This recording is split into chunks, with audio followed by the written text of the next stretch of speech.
Bonjour, je suis très heureux de participer aujourd'hui aux 10e rencontres annuelles des dialogues de l'inclusion et de la RSE pour construire ensemble une économie plus ouverte, inclusive et responsable. Je suis Emery Jacquilla, entrepreneur. J'ai repris Camif il y a maintenant 11 ans, que j'ai relancé sur le chemin de l'entreprise à mission, et je suis également président de la communauté des entreprises à mission, association qu'on a créée en 2018. Mon intervention portera sur finalement le thème de l'entreprise à mission, bien entendu, comme sans doute le plus puissant levier de transformation de la société qu'on ait à disposition. Alors, pourquoi parler de ce thème de l'entreprise à mission? Au fond, probablement parce qu'il y a une urgence. Une urgence parce que nous sommes sans doute la première génération à avoir pris conscience et à savoir que ce que l'on constate tous les jours sur les dérèglements climatiques, les problèmes de biodiversité, les problèmes sociaux associés à tout ça, sont directement liés à nos modes de vie, à nos modes de consommation, à nos modes de production, à nos modes de déplacement et finalement à nos modes de faire société. Et nous sommes également probablement aujourd'hui la dernière génération à pouvoir agir avant que tous ces dérèglements nous échappent et qu'il soit finalement trop tard.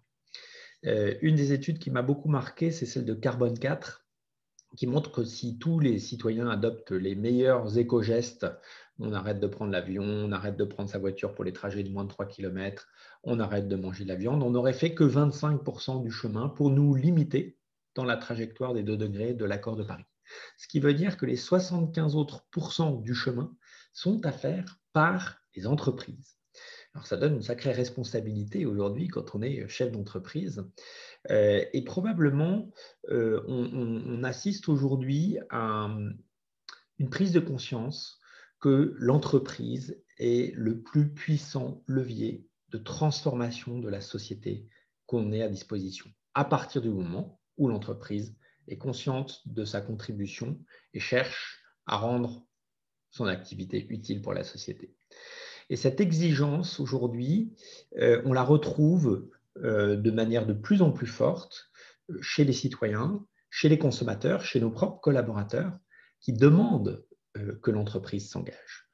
Et ça crée un mouvement, ça crée une dynamique qui, et aujourd'hui on le voit, s'accélère. Cette accélération, elle a connu finalement en France deux moments.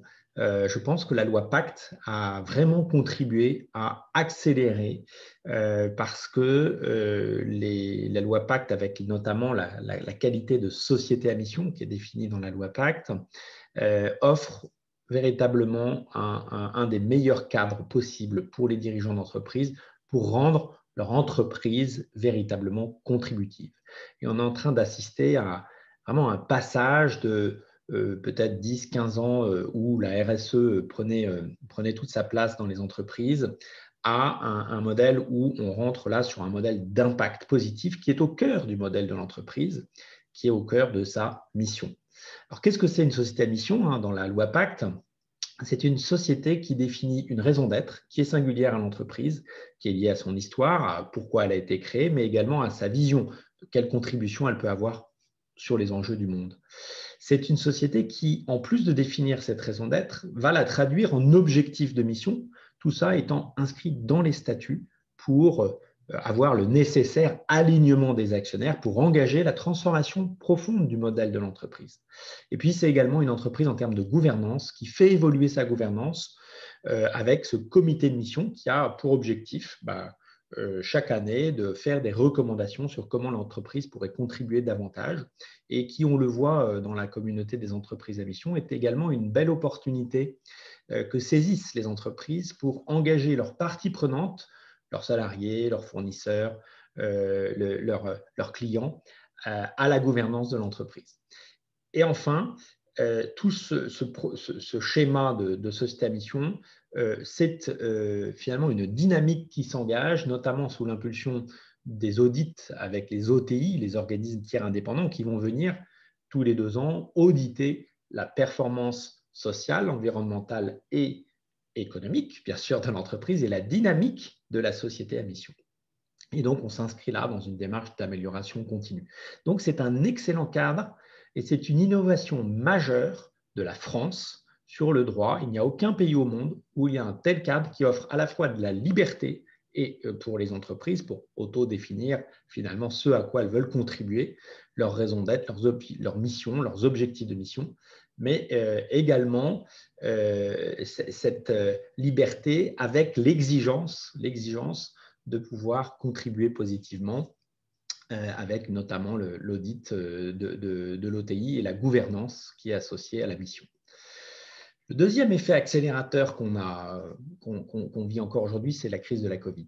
Les crises, c'est des moments où les gens changent, où on a vécu une expérience collective unique dans l'histoire de l'humanité, où on a touché du doigt les limites de nos modèles, où on dépend de la Chine jusqu'au Doliprane, et où on voit et on assiste à une prise de conscience, à une accélération du passage à l'acte des citoyens, des consommateurs, qui sont de plus en plus exigeants, qui sont en train de changer de modèle de consommation, qui probablement vont consommer moins, mais consommer mieux, faire plus attention à ce qu'ils achètent, d'où ça vient, comment c'est fabriqué, par qui c'est fabriqué. On le voit dans tous les secteurs, l'alimentaire, on favorise le local, la qualité, le bio.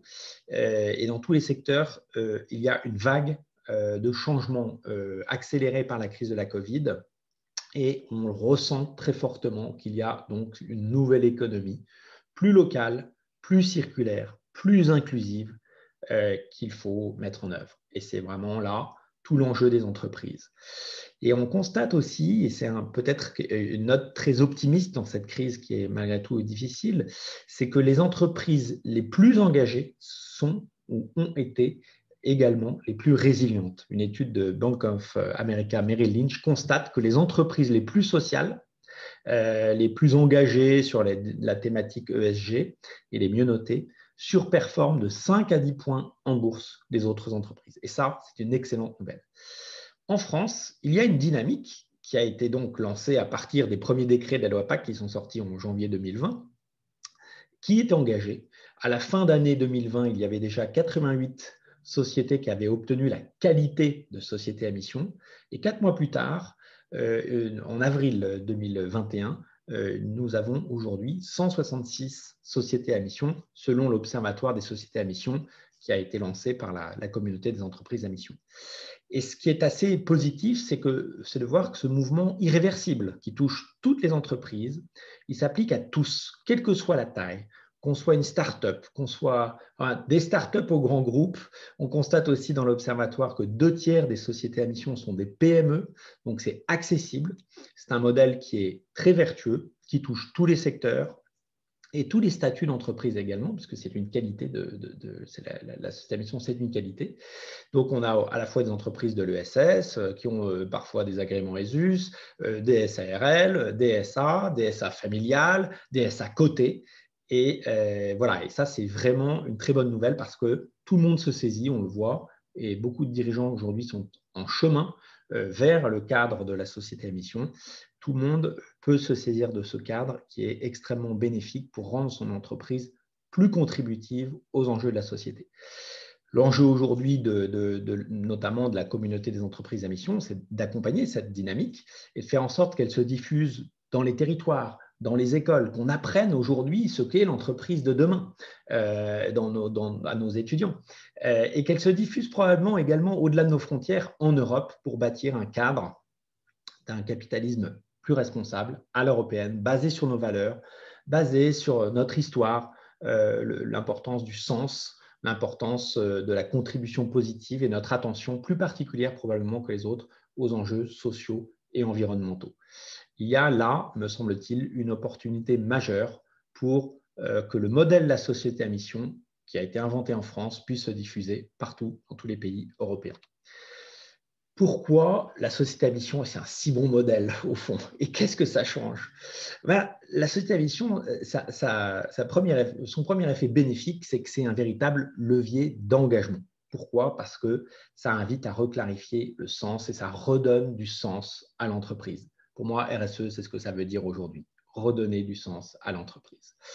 Il y a donc un sentiment de fierté quand vous êtes chez Camif aujourd'hui et que vous êtes engagé pour le Made in France, qu'un de nos objectifs de mission, c'est de dynamiser l'emploi sur les territoires et favoriser l'insertion. Eh bien là, qu'on peut mesurer, on sait aujourd'hui dire que pour un emploi qu'on crée à la Camif à Niort, on a 14 emplois en France qu'on soutient directement à travers notre activité, dont 25% en région Nouvelle-Aquitaine. Ça, c'est extrêmement positif, ça crée de la fierté et de l'engagement à l'intérieur de l'entreprise. Puis ça attire également les talents parce que voilà, une mission qui est claire et qui est enthousiasmante, ça permet d'avoir des jeunes qui sortent de l'école qui aujourd'hui vont se diriger davantage et choisir davantage d'entreprises, les entreprises les plus engagées, celles qui correspondent le mieux à leurs aspirations.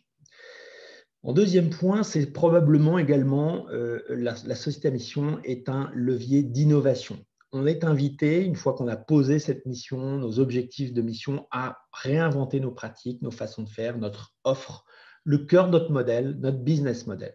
Et sous l'impulsion finalement de la traduction des objectifs de mission qui sont singuliers à chaque entreprise dans les plans stratégiques, où on va être amené à opérer un certain nombre de renoncements.